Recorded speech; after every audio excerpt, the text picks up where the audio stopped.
Bonjour, c'est la rentrée, c'est la fin des vacances. Je reprends donc la vidéo, mais comme très souvent, la géopolitique, elle, ne prend pas de vacances. Et donc, il s'est passé des événements extrêmement importants, très marquants au cours de cet été. Le plus marquant, c'est bien sûr la victoire militaire des talibans en Afghanistan, sur laquelle je vais revenir. 20 ans de guerre, on en a souvent parlé dans ce cercle, avec les doutes que l'on avait sur la poursuite de la guerre.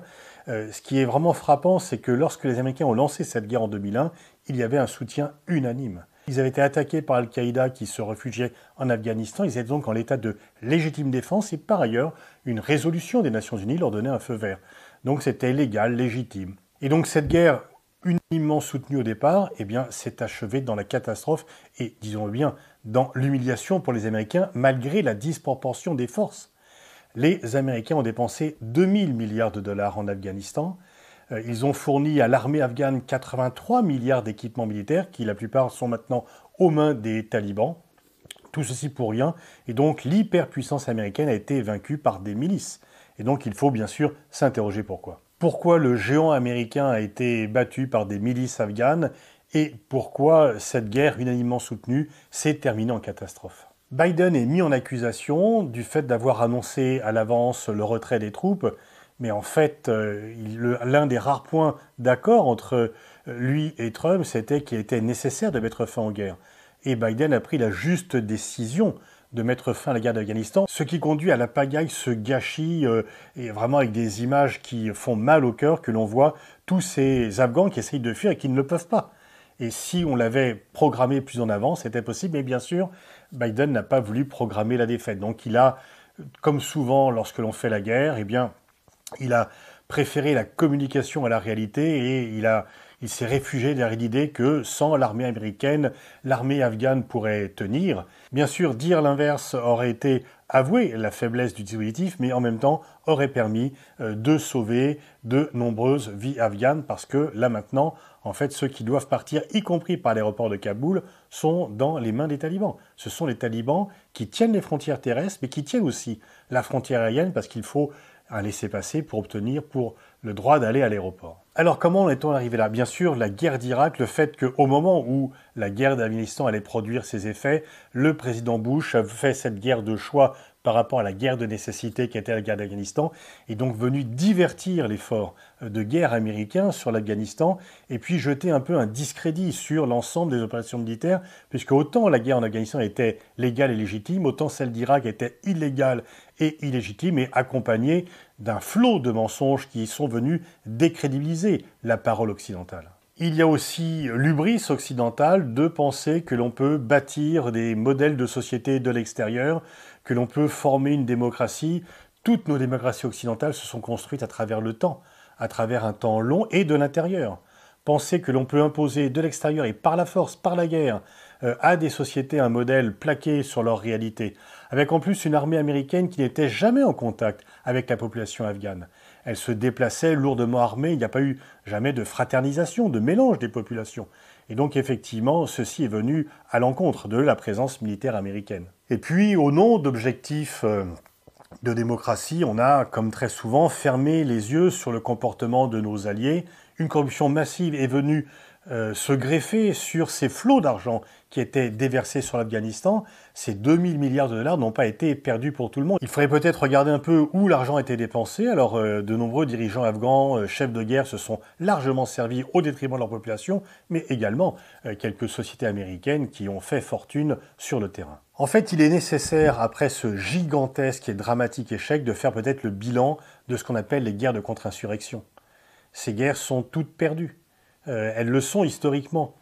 Et elles le sont encore plus puisque si on ajoute Afghanistan, Irak, Libye, et on peut se poser des questions sur le Mali aujourd'hui, on voit que la victoire n'est pas au bout de la force militaire supérieure. Pourquoi?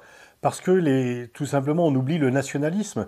Et c'est sur le nationalisme que les talibans ont capitalisé en dénonçant le parti de l'étranger et la présence militaire américaine. Très rapidement, les armées de libération deviennent des armées d'occupation, surtout si elles ont un comportement de non-fraternisation et de non-mélange avec les populations locales. Pour réussir une guerre de contre-insurrection, il faudrait pouvoir déployer des effectifs militaires représentant 4 ou 5% de la population. C'est impossible, surtout après la fin de la conscription. Et puis il faut avoir un allié sûr sur place, un allié national sûr sur place, ce que n'a jamais été le pouvoir afghan. D'autant plus qu'on lui a, au nom de cette alliance, passé toutes les mauvaises pratiques qu'il mettait en œuvre. Alors réfléchir sur les interventions militaires, bien sûr c'est difficile parce que dès qu'un pays est en guerre, ceux qui critiquent l'intervention passent pour des non-patriotes ou pour non pas des opposants au gouvernement ou à l'action, mais pour des gens qui s'opposent au patriotisme. Mais comment faire en sorte qu'il puisse y avoir une réflexion libre et un débat démocratique sur les interventions militaires sans que cela ne passe pour une trahison et un manque de soutien aux troupes sur place. Nous devons soutenir, bien sûr, ceux qui sont envoyés à l'extérieur en notre nom, mais cela ne doit pas empêcher d'avoir un débat libre et ouvert et que l'accusation de non-patriotisme soit immédiatement portée sur ceux qui veulent avoir un jugement critique sur la façon dont se déroulent les opérations. Quels sont les gagnants, quels sont les perdants? Évidemment, les États-Unis sont les grands perdants, puisque leur force s'est apparue comme étant inutile ou comme une faiblesse. L'hyperpuissance militaire américaine a été vaincue une fois encore par des milices au départ mal armées. Et avec les États-Unis, c'est l'OTAN. L'OTAN était en guerre. Et là, Biden, j'en ai déjà parlé, il faut ne pas avoir de confiance excessive dans le nouveau multilatéralisme de Biden. Il existe plus que Trump, mais quand même, là, il a pris la décision de partir sans consulter les alliés. Et donc, on voit que l'OTAN était vaincue et que la cohésion de l'OTAN a été mise en cause au cours de ce conflit. Heureusement, la France avait quitté l'Afghanistan dès 2014. Le président Sarkozy voulait déjà partir, il est resté à la demande du président Bush. François Hollande a su convaincre Obama qu'il n'était plus possible pour la France de rester, mais on est quand même partenaire du monde occidental et donc on est pris dans cette mouvance. Les vainqueurs, c'est effectivement tous ceux qui sont anti-occidentaux. Alors d'abord le Pakistan, soutien majeur des talibans. Sans le soutien du Pakistan, les talibans n'auraient pas pu reprendre le pouvoir et les Américains ont été un peu coincés dans leur relation avec le Pakistan depuis déjà assez longtemps.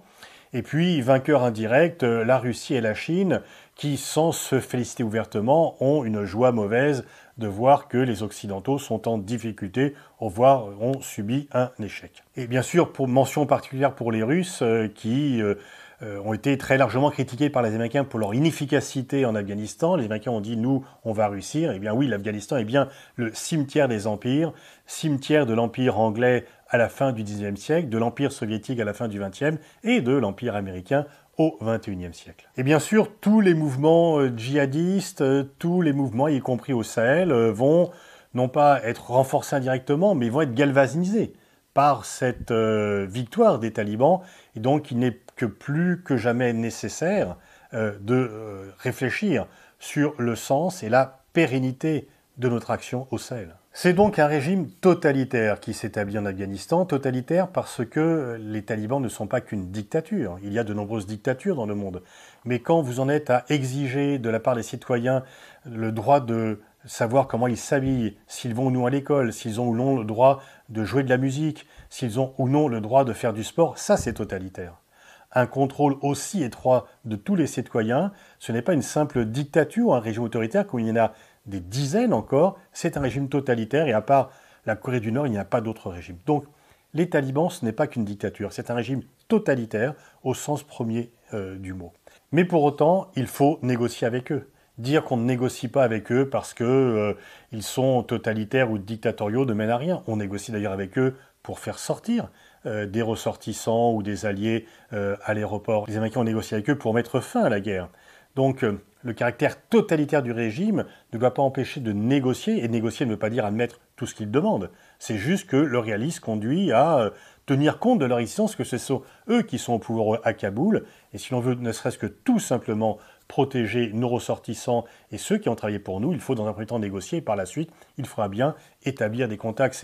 Il n'est pas question de les aider, il n'est pas question d'assurer une aide humanitaire, une aide économique à l'Afghanistan, mais il n'est pas nécessaire d'ailleurs de reconnaître officiellement leur régime, mais ils existent et ils sont au pouvoir, et donc c'est à partir de ce principe qu'il faudra de temps en temps prendre langue avec eux, avec une longue cuillère, mais peut-être de temps en temps parler avec le diable, y compris en gardant sa distance et ayant toujours bien sûr en tête notre sécurité.